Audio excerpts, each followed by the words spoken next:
सुप्रिया आणखी एका नवीन ब्लॉगमध्ये आपलं मनापासून स्वागत करते। तुम्हाला आजचा दिवस सुखाचा, आनंदी आणि आरोग्यदायी जाओ।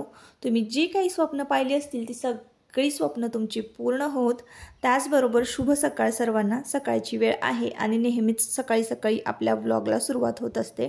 तर इतर जी काही कामं आहे क्लिनिंगची ती आटपली आणि स्वयंपाकाला सुरुवात केलेली आहे। आता सुट्ट्यांचे दिवस सध्या चालू आहेत। म्हणजे आता जून महिना लागलेला आहे आणि मे महिना संपला तरी थोडेच दिवस राहिलेले आहेत सुट्ट्यांचे। लवकरच 10-12 तारखेपर्यंत मुलांच्या शाळा चालू होणार आहेत। सुट्ट्यांचे दिवस असले ना की काय होतं, उठणं उशिरा होतं आपलं आणि मग त्यानंतर प्रत्येक पुढच्या कामाला ना उशीरच होत जातो। आणि शाळा एकदा चालू झाल्या ना की तसं होत नाही। शाळेची वेळ जी आहे त्याआधी आपल्याला डबा वगैरे तयार करायला लागतो आणि शाळा चालू झाल्या ना मुलांच्या की प्रत्येक वेळेचे टायमिंग जे आहे ते अगदी कटाक्षानं पाळावं लागतं ना।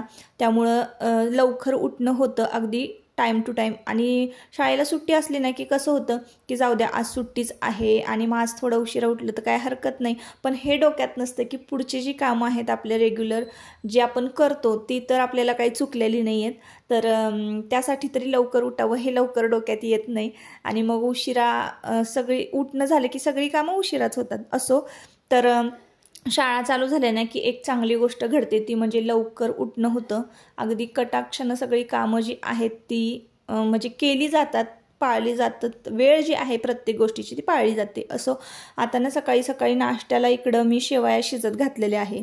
तर उन्हाळी काम जे आहे ना आपलं मे महिन्यामध्ये सगळं झालं असतं, पण कितीतरी वर्षांनी मला हा असा अनुभव आला ताईंनो, मे महिन्यातच पावसाला सुरुवात झालेली होती, पावसाळाच लागला होता असं समजा। आत्ता कुठेतरी 1-2 दिवस जे आहे ना ते थोडंफार ऊन पडायला लागलेलं आहे। नाही तर कालपर्यंत ना भरपूर असा सकाळपासून संध्याकाळपर्यंत आमच्याकडे तर पाऊसच पडत होता। म्हणून मग उन्हाळी कामं तर सगळीच झालेली आहेत। साबुदाण्याचे पापड झाले, वेफर्स झाले, भरपूर वाळवणं पण वाळवलेली आहेत, गहू ज्वारी भरून ठेवले, चटणी कुटून आणलेली आहे, हळदसुद्धा आपली तयार झालेली आहे। अशा बरेच उन्हाळी कामं म्हणजे जी करतो आपण ती सगळी कामं झालेली आहेत। पण एकच काम जे आहे ना ते राहिलेलं आहे ते म्हणजे ताईंनो उडदाचे पापड। उडदाचे पापड करायचं ना मी पाठीमागं ठेवलं होतं। नाहीतर शेवयासुद्धा मी करून आणलेल्या होत्या, रव्याच्या आणि गव्हाच्या पिठाच्या शेवया करून आणलेल्या होत्या। तर 5 किलोच्या पुढे मी शेवया केल्या होत्या ना ताईंनो, आतापर्यंत अर्धा डबा झालेला आहे।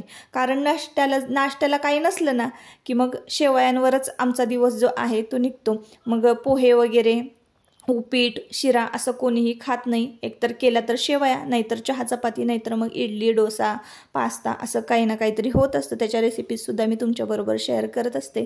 पण सगळ्यात सोपा उपाय म्हणजे सोपी रेसिपी एकदम तर शेवया आहेत। त्यामुळं ना जास्त करून नाश्त्याला शेवयाच होतात। तर आजसुद्धा मी शेवयाच केलेल्या आहे आणि तिकडे बाजूला शिजत घातलेल्या तुम्ही बघितलं असाल मी येळायला ठेवलेल्या आहेत चाळणीमध्ये। आणि आत्ता ना मी वरण शिजायला घातलेलं आहे। तर आज ना एकदम साधा सिंपल स्वयंपाक आहे, नॉनव्हेज नाही काय नाही। तर नॉनव्हेज असलं की खूप गडबड होते, पण कधीतरी असा साधा स्वयंपाकसुद्धा असतो आणि करते मी। तर वरण लावलेलं आहे कुकरला, बाजूला भात शिजत घातलेला आहे आणि थोड्या वेळापूर्वीच बघा मी एका बाजूला गॅसवर शेवया शिजवून घेतलेल्या आहे।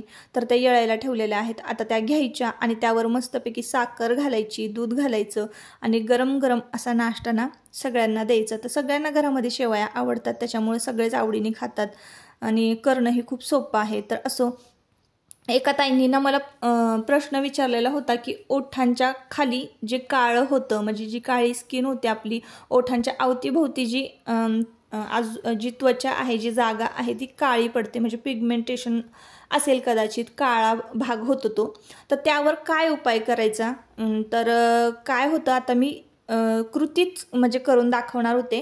पण काय होतं ना की व्हिडिओ शूट करताना माझ्या लक्षातच येत नाही की नक्की कुठल्या कुठल्या गोष्टी शूट करायच्या आहेत आणि मी असं आपलं रेग्युलर जे रुटीन असतं तेच मी शूट करत जाते। तर असो मी तुम्हाला तोंडी सांगते। तर इथे मी नाश्ता दिलेला आहे तुमच्या दादांना, शेवयाचा दूध वगैरे घालून आणि लगेचच थोड्याशा जे राहिलेल्या आहेत त्यामध्ये ना देवांशचा नाश्ता भागणार आहे। तर आपल्याला ओठांच्या आजूबाजूला काळे डाग का पडतात याचं कारण मी तुम्हाला सांगते।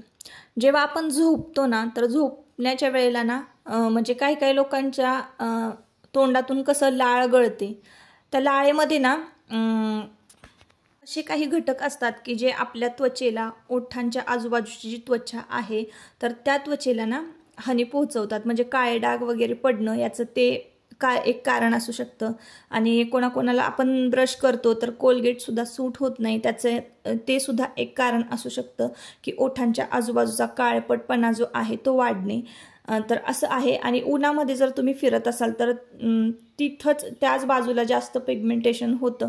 ज्यांचा आधीच त्वचा जी आहे ती खूप नाजूक असते ना, आणि तुम्ही सनस्क्रीन वगैरे वापरत नसाल तर त्यामुळं पण तुमच्या ओठांच्या आजूबाजूला काळपट डाग येऊ शकतात. तर ते घालवायचे कसे, त्यावर एकदम साधा, सोपा आणि खूप सोपा उपाय आहे. तर बघा, मी विटॅमिन कॅप्सूल घेते, विटॅमिन ईची गोळी, आणि 2 थेंब खोबरेल तेलामध्ये ना मिक्स करायची. एका चमच्यामध्ये 2 थेंब घ्यायची खोबरेल तेलाचे आणि मिक्स करायची छान एक कॅप्सूल त्याच्यामध्ये, आणि ओठांच्या आजूबाजूला लावायची आहे. रोज रात्री चेहरा स्वच्छ धुवायचा आणि ओठांच्या आजूबाजूला लावायची, रात्रभर तसं झोपायचं, सकाळी उठून फेस वॉश करायचा.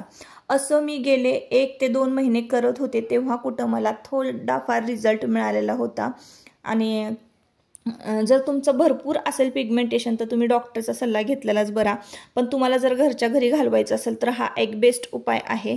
आणि वरच्यावर नाही, रोजच तुम्ही हा न चुकता केला तर 100% तुम्हाला रिझल्ट मिळेल. मला त्याचा रिझल्ट आलेला आहे. माझ्याही होटांच्या अवतीभोवती काळपट डाग होते. तर त्यामुळं आता ह्या काही साड्या ज्या आहेत ना ताईंनो, मी काढलेल्या आहेत, आणि मला ना ड्रेस शिवायचे आहेत. आता किती लांबचा विचार करते बघा ताईंनो मी. दिवाळीमध्ये ना खूप टेलरकडे गर्दी असते, आणि मग आपल्याला पाहिजे असे ड्रेस आपल्याला शिवून मिळत नाही. त्यासाठी मी ह्या काही साड्या ज्या आहेत ना त्या काढलेल्या आहेत आणि त्याचे ड्रेस शिवून घेणार आहे. तर जेव्हा ड्रेस मी शिवते ना तेव्हा 1-2 दिवस मी खूप विचार करते, खूप ऑनलाईन पॅटर्न बघते ड्रेसचे, हे कसे दिसल, ते कसं दिसल, कसं शिवलं पाहिजे, काय केलं पाहिजे, अशा डिझाईन मी सिलेक्ट करते आणि मग मी फायनली ड्रेस शिवायला जाते. तर 2 साड्या घेतलेल्या आहे. एका साडीचा मला स्कर्ट शिवायचा आहे आणि एका साडीचा मला ड्रेस शिवायचा आहे. आणि त्याचबरोबर ना मी बाहेर गेले ना, आता संध्याकाळची वेळ आहे आणि माझी जी काही कामं होती तर देवांशच्या स्कूलचं ॲडमिशन जे आहे ते कन्फर्म करायचं होतं, मुलांच्या क्लासचं पण बघायचं होतं. आता जून महिना लागलेला आहे, दोघांनाही क्लासमध्ये ॲडमिशन घ्यायचे होते आणि माझे ड्रेससुद्धा शिवायला टाकायचे होते. तर असे 2-3 कामं जे आहे मार्केटमध्ये ते करून मी घरी आलेली आहे. तर देवांश कंटाळला होता एकटाच खेळून, त्यामुळे ना दादा तुमचे देवांश बरोबर लपाछुपी खेळत होते. कुठं काय गेला? थांब, किचन मध्ये असेल वाटतं.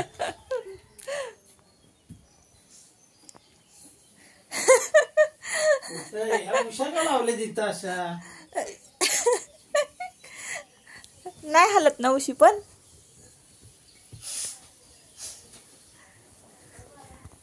गेला पप्पा, हलू नको आला. या उषा कशाला लावल्यात मला कळना. बघताय का आता तुम्ही? काय नाही, ते साफसफाईला लावल्यात ना. कुठ्या बरं गेला? कपाटात लपला असतो बघ. कपाटात का? नाही कपाटात, नाहीये कपाटात. माग असेल. नाहीये. आता दाखवा शोधून. एकदम सिक्रेट जागा केली, एकदम सिक्रेट. कुठे आहे? बाथरूम मध्ये असेल, त्याला सांगितलेलं नको. बाथरूम मध्ये आहे का बघ. नाहीये. नाहीच. हे काय असलं? उषा आहेत, उषा लावल्यात. मी साफसफाई करायची मला म्हणून मी तशा लावल्यात उषा. तिथं काहीच नाहीये.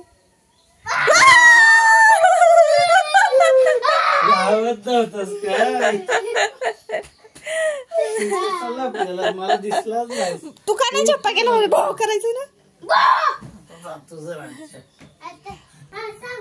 कसे केले सांग तू? तर कसे केले, बटाटे जे आहेत ना, 3-4 बटाटे ना, त्याची एक शिट्टी काढून घ्यायची. शिजले की अशा पद्धतीनं छान बघा असे कट करून घ्यायचे आणि मग ते कॉर्नफ्लॉवर मध्ये डीप करायचे. आणि इकडे तेल तापत ठेवलेले, तर त्या तेलामध्ये आपण आहे ना मस्त असं एक करून तळून घ्यायचे. तर जेव्हा आमच्याकडे लाईट जाते ना तर TV वगैरे मोबाईल काहीच चालत नाही. मग मुलांना बोर होतं आणि आमच्या आजूबाजूला मुलं पण नाहीत खेळायला. तर मग खेळणार तरी कोणाबरोबर? तर तुमचे दादा असे घरी असले ना की ते त्यांचं बालपण आठवून मुलांबरोबर खेळत असतात आणि मग मज्जा करतात. तर त्यांचा पण खेळ बघायला भारी वाटतं बरं का. तर आता इथे तर आपले फिंगर चिप्स तळून झालेले आहेत. साहेब कशी झाली डिश? चांगली. चांगलीच होय. फक्त किती स्टार देणार? 3. फक्त 3 होय. 2 कुठे गेले? हे काय 2? चला, आजच्या ब्लॉगचा शेवट मी इथंच करते. आजचा ब्लॉग खूप साधा सिंपल होता. आवडला असेल तर नक्की आपल्या चॅनलला सबस्क्राईब करा आणि व्हिडिओला लाईक करा. फिंगर चिप्सची रेसिपी कशी वाटली नक्की कमेंट करून सांगा. चला, बाय बाय.